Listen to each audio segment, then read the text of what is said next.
You know, I noticed this thing happening in the world around me.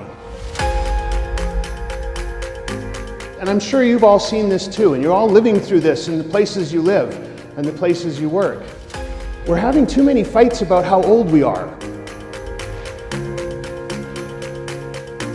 In about the 1940s, 1950s, we developed these series of categories, these buckets that we started to put people into. 18 to 24, 25 to 36, 37 to 45, 46 to 54, 55 to 64, 65 plus.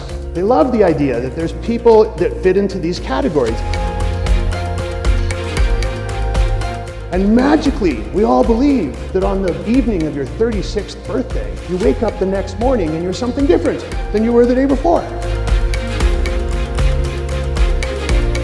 Generations are not getting along at the moment. Millennials are the scapegoat. We always like to point at the new guys and say it's their fault. They're different than us. So what I did is I went out and started to research whether or not this is actually true. And I have data that proves that it's not.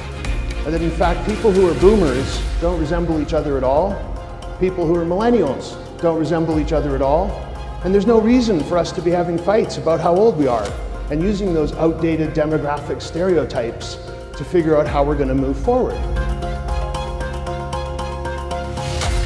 If you don't understand the values of the people that you're doing it for, you need to take a step back and think about that first. You need to understand what people feel is most important, and then plan your project, plan your initiative, plan whatever it is you're trying to do around those values. What we value, what we think is the most important thing in our day, in our life, determines every decision that we're going to make.